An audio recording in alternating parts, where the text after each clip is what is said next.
चकवाल में तबाहकुन बारिश के बाद हालात मामूल पर आना शुरू हो गए। कई इलाकों में निकासी आप का अमल मुकम्मल हो चुका। पानी में फंसे तमाम अफराद को रेस्क्यू कर लिया गया। आज वज़ीर आला पंजाब मरीम नवाज का दौरा चकवाल भी मुतवक्के है। मज़ीद तफसीलात जानेंगे हमारे नुमाइंदे शफीक मलिक से। जी बताएगा शफीक।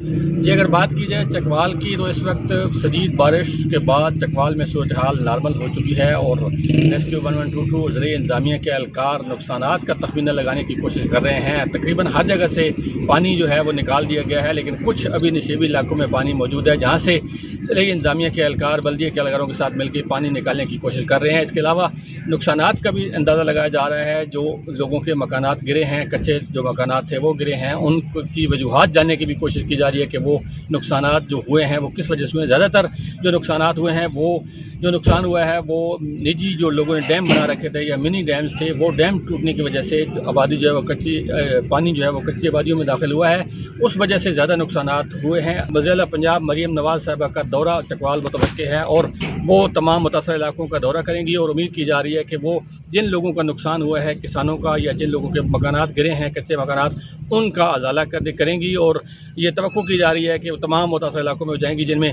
चौसा सदनशाह के इलाकों में ज़्यादा नुकसान हुआ था। उसके अलावा खेवाल में एक छत गिरी थी जहाँ पे एक बाप और बेटा जहाँ बाक हो गए थे। इसके अलावा भी मुतअद्दिद जो राब्ता सड़कें हैं वो बह गई हैं, पुल जो है बहुत सारे टूट का शिकार हैं। तो उम्मीद की जा रही है कि वज़ीर आला की आमद से ये जो नुकसान हुआ है इसका अजाला होगा। जी, हाफिजाबाद में हालिया बारिशों के बायस मुतअद्दिद देहात और फसलें ज़ेर आब आ गई। जिला इंतजामिया की जानिब से इमदादी काम जारी है। मजीद बात करेंगे अंजुम सुहेल से। जी अंजुम। जी बिल्कुल, अगर बात कीजिए हाफिज़ाबाद में बारिशी सूरत-ए-हाल के हवाले से तो गुज़िश्ता 24 घंटे से तो बारिश नहीं हुई। ताहम गुज़िश्ता जो 4 रोज़ से शदीद बारिशें हुई थी, उस वजह से कई नशेबी इलाके और मुतअद्दिद देहात जो है वो ज़ेर-ए-आब आए हैं और वहाँ पे लोग जो हैं वो शदीद परेशान हैं। सैकड़ों एकड़ रकबे पर जो खड़ी फसलें थी, चावल, ज्वार, मकई, चारा और दीगर जो सब्ज़ियाँ हैं वो भी ज़ेर-ए-आब आ चुकी हैं। ताहम हम देख रहे हैं कि ज़िली इंतज़ामिया की जानिब से भरपूर इमदादी काम जारी हैं। डिप्टी कमिश्नर अब्दुर्रज़ाक, महकमा नहार, ज़िला इंतज़ामिया और जो मुकामी नुमाइंदे हैं वो इन इलाकों का विज़िट भी कर रहे हैं और वहाँ पे रेस्क्यू रिलीफ के ऑपरेशन का कामों का जायज़ा भी ले रहे हैं। हैवी मशीनरी के ज़रिए इन देहात से पानी को निकालने का काम जारी है। चिनाब में इस वक़्त पानी का जो बहाव है वो तो मामूल के मुताबिक है। लोगों ने यही अपील की है हुकूमत से कि जो मुतासरा देहात हैं, उनके जो मुकीम हैं, देहाती हैं, किसान ज़मींदार हैं, उनके लिए ज़्यादा से ज़्यादा रिलीफ का ऐलान किया।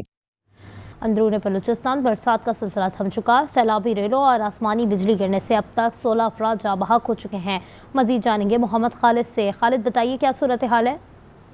जी बिल्कुल, मानसून की बारिशों का दूसरा स्पेल उसका सिलसिला तकरीबन थम चुका है और बलूचिस्तान के जिन इलाकों में शदीद तूफ़ानी बारिशें हुई थी वहाँ पे जो नुकसानात हुए थे या जो रास्ते मुतासर हुए थे उन्हें भी बहाल कर दिया गया और मुतबादिल रास्तों को बना दिया गया। महकमा मौसमियात के मुताबिक बारिशों का दूसरे स्पेल का जो सिलसिला है वो थम जाने के बाद जो है अब कुछ दिन खुश्क रहेगा और मौसम में गर्मी बदस्तूर हर रोज़ आती रहेगी। आज ज़्यादा से ज़्यादा दर्जा हरारत कोयटा में जो रिकॉर्ड किया गया वो 38 सेंटीग्रेड है। इसी तरह जिसके बाद एक तीसरा स्पेल दाखिल होने का इम्कान है जिसके लिए पहले से अलर्ट जारी किया जा चुका है। इसके बावजूद लोगों को और मुसाफिरों को ख़ास तौर पे ये हिदायत की गई कि चूँकि अचानक सैलाबी रेले आ जाते हैं इसलिए पहाड़ी इलाकों का सफ़र करने से गुरेज करें। बहरहाल महकमा PDMA के मुताबिक अब तक बारिशों और छत गिरने और आसमानी बिजली गिरने से अब तक 16 अफराद जान बाक और 8 ज़ख्मी हो चुके हैं, जिसके बाद मुतासरा जो इलाके हैं उनके नुकसानात का तजिया जो है ये सिलसिला थम जाने के बाद सर्वे रिपोर्ट मुरतब की जाएगी। जी।